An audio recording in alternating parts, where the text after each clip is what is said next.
Bismillahirrahmanirrahim. Assalamualaikum warahmatullahi wabarakatuh. Hari ini kita akan membahas tentang mubtada dan khobar. Akan tapi kita akan mulai dengan mubtada. Dan pembahasan kali ini kita akan mengerucut ke dalam pembahasan macam-macam mubtada terlebih dahulu. Setelah kita mengetahui definisi apa itu mubtada dan juga kita mengetahui ciri-cirinya, maka kita akan melengkapi apa yang belum kita sampaikan, yaitu tentang macam-macam mubtada yang 4 yang perlu kita ketahui. Yang pertama adalah mubtada ismun dhohir, yaitu berupa kata benda yang tampak. Yang kedua adalah mubtada dhamir, yaitu mubtada yang berupa kata ganti. Yang ketiga adalah mubtada masdar muawwal atau mubtada muawwal, yaitu mubtada yang berasal dari an bertemu fi'il atau bentuk serupa yang ditakwil menjadi masdar. Lalu yang keempat adalah mubtada yang berbentuk nakirah. Dari mubtada keempat ini yang sering kita dengar adalah mubtada ismun dhohir, yaitu mubtada dengan ciri-ciri ma'rifah di depannya. Lalu khobarnya berbentuk nakirah seperti at-thalibu hadirun. At-thalibu yaitu at-thalibu hadirun.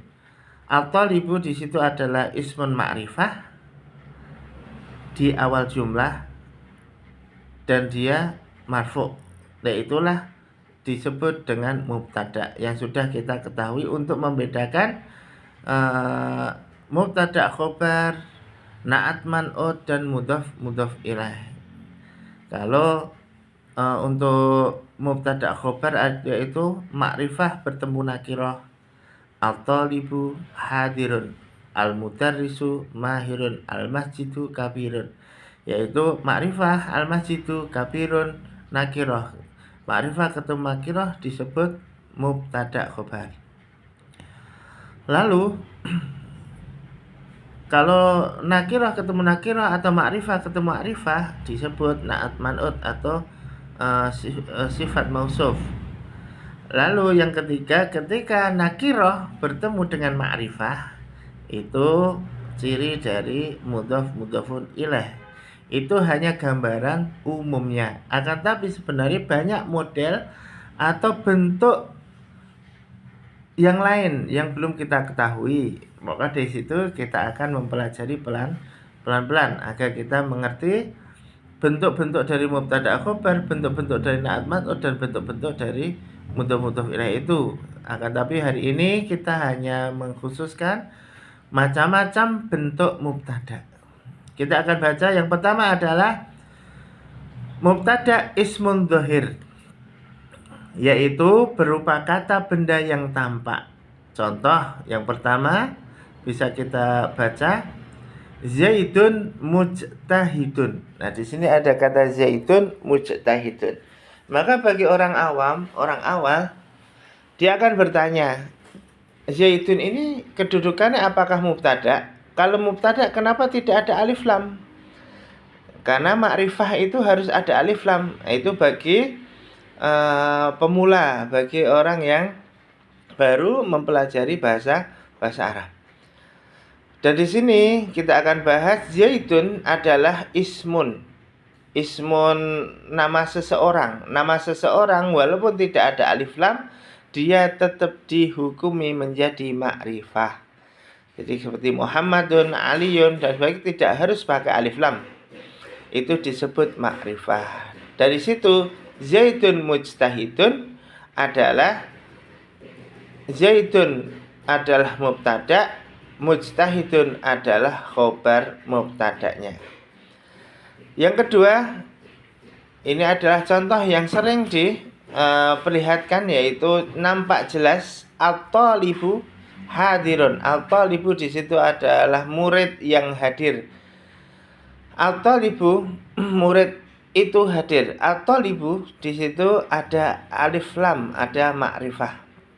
Nah, di situ alif lam ma'rifah sudah jelas bertemu nakirah, maka itu disebut mubtada khobar. Begitu juga dengan al-mudarrisu mahirun, guru itu pintar, al-masjidu kabirun, masjid itu besar, al-Qur'anu nurun, Al-Qur'an itu adalah cahaya.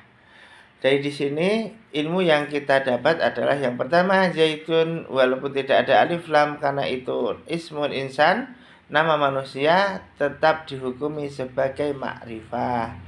Nah, di sini biasanya untuk pemula mubtada khobar hanya sebatas ini. Nah, selanjutnya kita akan melihat i'rabnya. Untuk mengi'rab mubtada yang ismul dhahir yaitu seperti berikut. Zaitun Muhammad mujtahidun.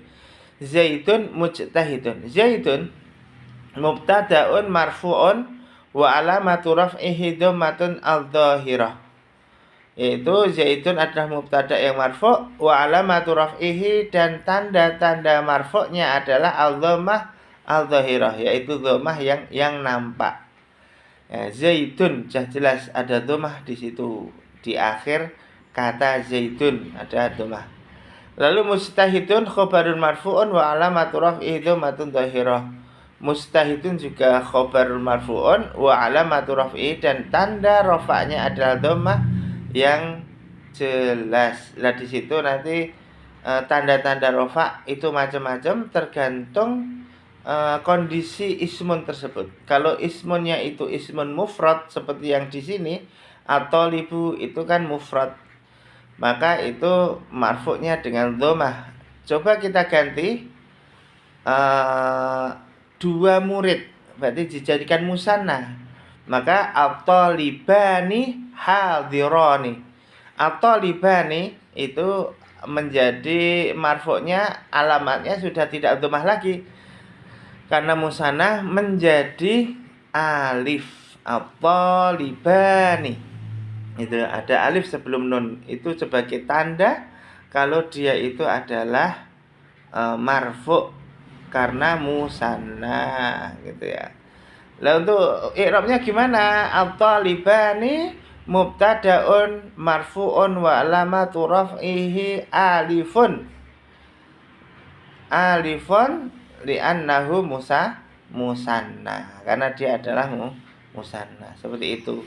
Begitu juga dengan jamak mudzakkar salim dan lain sebagainya. Itu juga menentukan alamat rofaknya. Untuk alamat rofak dalam ismun bisa kita lihat di jurumiyah yang sudah kita pelajari.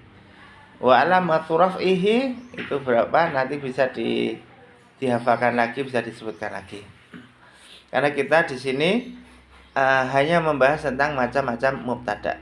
Lalu yang kedua adalah mubtada dhamir, mubtada yang berupa kata ganti. Dhamir insya Allah semua sudah paham, yaitu dari huwa huma hum hiya huma sampai ana nahnu, itu adalah dhamir. Ya, itu adalah dhamir. Nah, untuk mubtada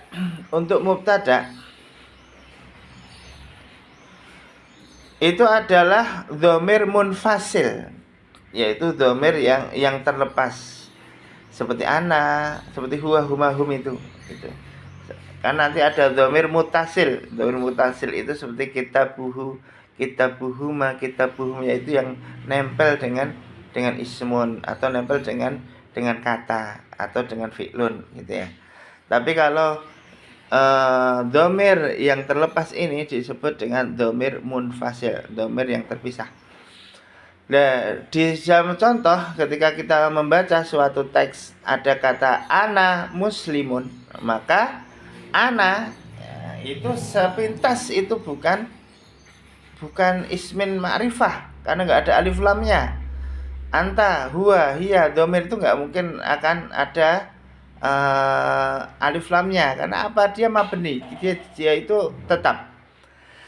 Maka kalau kita melihat ana muslimun, maka anta mujtahidun, huwa tabibun, hiya muallimatun, nahnu mu'minun. Nah, di situ dhamir tersebut adalah mubtada. Gitu. Itu adalah mubtada dan muslimunnya itu adalah khobar.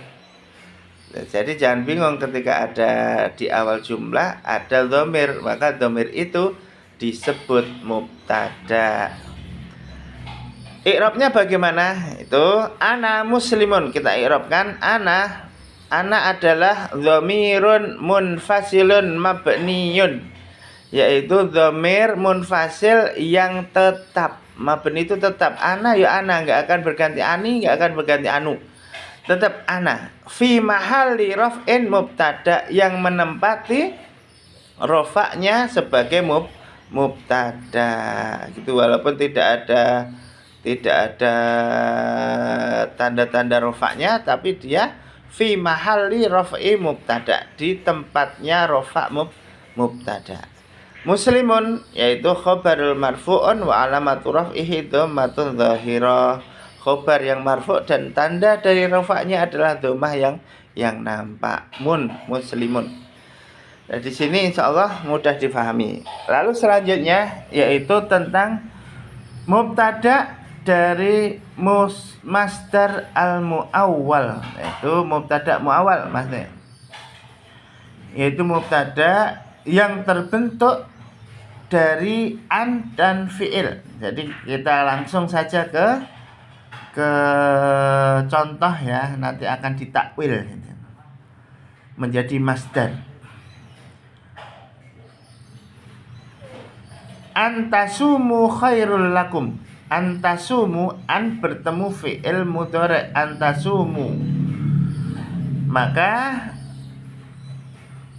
antasumu itu ditakwil menjadi siyamukum. Ditakwil menjadi siyamukum. Lalu yang kedua, an tasduqa najatun, maka ditakwil menjadi masdar sidquka. Anta ta'allama nafi'un laka. Anta ta'allama jadi ta'allumuka. Antasbira fawzun, ditakwil menjadi sabruka fawzun. Anta'mala bil ilmi wajibun, lalu ditakwil menjadi amaluka bil ilmi wajibun.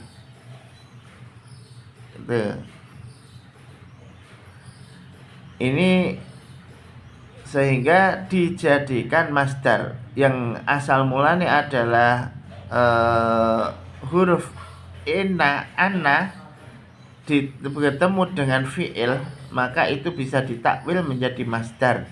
Nah, untuk mengganti ini perlu banyak membaca, perlu banyak menghafal masdar dari setiap fi'il. Itu bisa kita pelajari di tasrif, di amsilah tasrif atau di syaraf. Untuk model i'rabnya gimana? Anta ta'allama nafi'un laka. Kita ambil satu contoh di anta ta'allama nafi'un laka. Maka di sini anta ta'allama, nah itu langsung masdarun muawwalun. Nah, itu disebut dengan masdarun muawwalun fi mahalli raf'in mubtada. Anta ta'allama adalah masdar muawwal yang menempati rafa'nya mubtada. Nafi'un khabaru mubtada wa alamatu raf'ihi dhammatun dhahirah. Nah, lalu ada kata laka. Laka ini ada dua, yaitu pertama la, yang kedua adalah ka. Laka ini adalah dhamir mutasil, juga ismun juga. Maka di situ la jar, huruf jar, ka itu adalah ismun majrur. Maka di situ disebut laka, yaitu jar majrur muta'alliqun binafi, yang berkaitan dengan nafi tadi. Nah, ini untuk ilmu baru, yaitu ketika awal kata, awal kalimat, awal jumlah ada kata an, lalu bertemu dengan fi'il, maka itu disebut masdar muawwal, sehingga itu bisa menjadi mubtada. Insya Allah mudah difahami. Lalu yang terakhir yaitu mubtada yang mungkin kita anggap itu sangat bertentangan dengan kaidah yang pertama, yaitu mubtada nakiroh. Mubtada kenapa bisa nakiroh? Seperti rajulun fiddari, kitabun ala tawilati, talibun indal mutarrisi, dhaifun fil baiti, ta'amun al ma'idati. Nah, ini adalah contoh-contoh dari mubtada yang nakiroh. Jadi kalau ada mubtada nakiroh, kita sudah tidak tabu lagi. Dan kita juga harus mengetahui beberapa syarat nakiroh bisa menjadi mubtada. Yang paling sering disebut dalam kitab nahwu adalah satu, khobarnya berupa sibhu jumlah. Khobarnya itu berupa sibhu jumlah, yaitu bisa jar majrur atau dzarf yang didahulukan atau menyertainya, sehingga memberi makna yang makna keberadaan. Itu kita langsung ke contoh saja, yaitu syaratnya adalah khobarnya berbentuk dzarf atau jar majrur. Nah, seperti rajulun fiddari, rajulun fiddari, gitu ya. Jadi sehingga memberi makna keberadaan. Itu laki-laki itu di dalam rumah, fiddari. Jadi khobarnya fiddari, khobarnya harus berbentuk sibhu jumlah, jar majrur.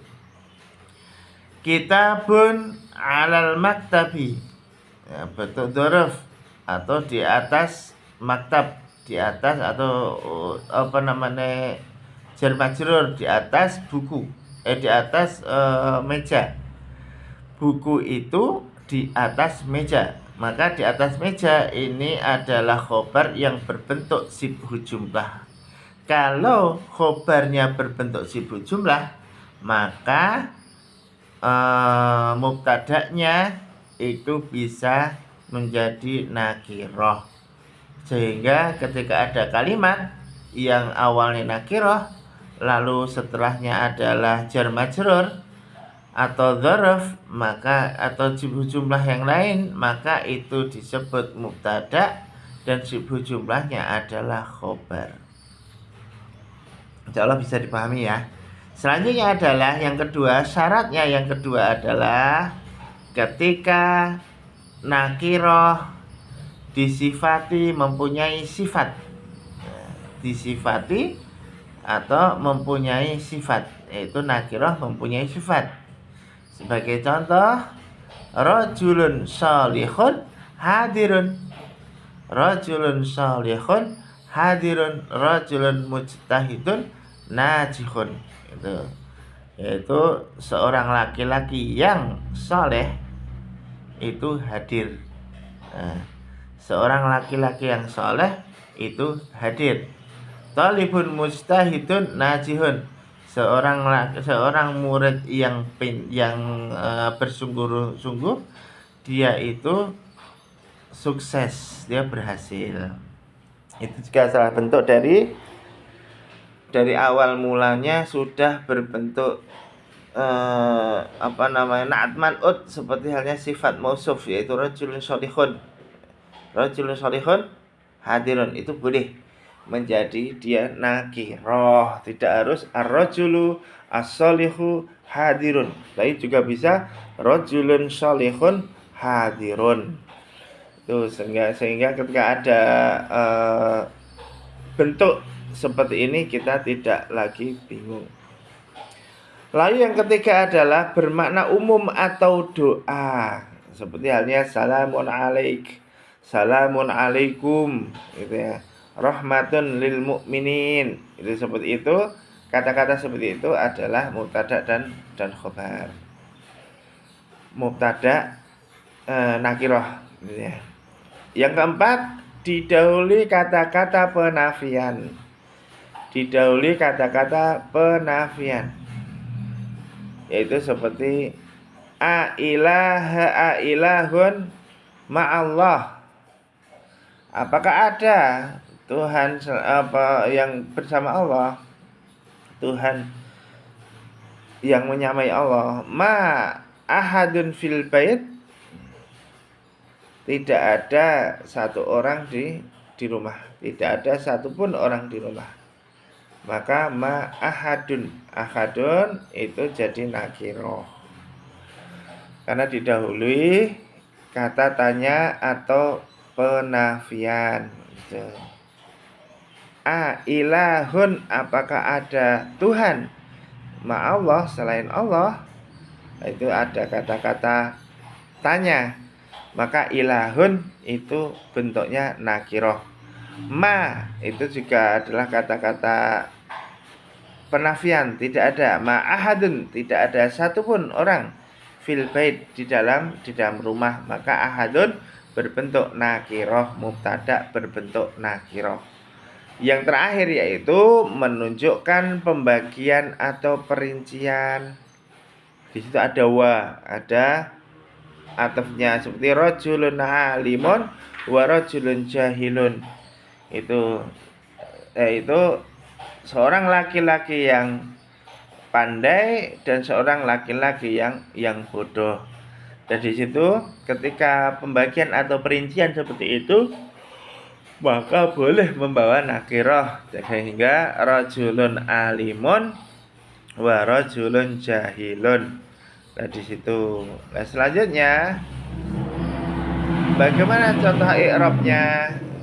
Sebagaimana contoh i'rabnya kita akan bacakan berikut i'rab dan contoh-contohnya ketika nakirah menjadi mubtada. Yang pertama yaitu rajulun fiddari. Rajulun mubtada marfu'un bil dhamma wa alamatu raf'ihi dhammatun dhahirah.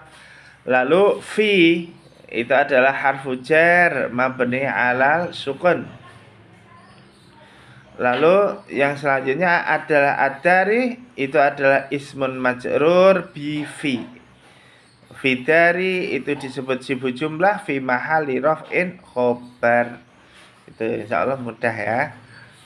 Lalu yang kedua adalah rajulun shalihun hadirun. Ya, rajulun shalihun hadirun. Rajulun mubtada marfu'un wa alamatu raf'ihi dhammatun. Ini harusnya dilanjutkan wa alamatu raf'ihi dhammatun zahir wa alamatu raf'ihi dhammatun zahira wa huwa man'utun. Shalihun yaitu na'tun marfu'un. Lalu hadirun yaitu khobarun marfu'un. Salamun alaikum. Salamun mubtada marfu'un. Alaikum, alaikum itu ada dua ya. Yang pertama ala, yang kedua adalah kum domir. Ala yaitu harfu jar mabni ala sukun. Lalu kum adalah domir mutasil fi mahali jarin bi harfil jar. Alaikum itu digabung, ketika digabung itu berbentuk sibhu jumlah fi mahali raf'in khobar gitu ya. Jadi ala sama kum itu ketika digabung jadi alaikum. Lalu selanjutnya adalah ma'ahadun fil bait ya, ma'ahadun fil bait, ma harfu nafyi, ahadun mubtada'un marfu'un wa alamatu raf'ihi dhammatun dhahirah. Fi harfu jar mabni ala sukun, al baiti ismun majrur, ketika digabung fil baiti menjadi sibhu jumlah fi mahali raf'in khobarul mubtada. Lalu yang terakhir yaitu rajulun alimun wa rajulun jahilun. Rajulun alimun adalah mubtada marfu'un. Alimun, rajulun adalah mubtada marfu'un, alimun adalah khobar.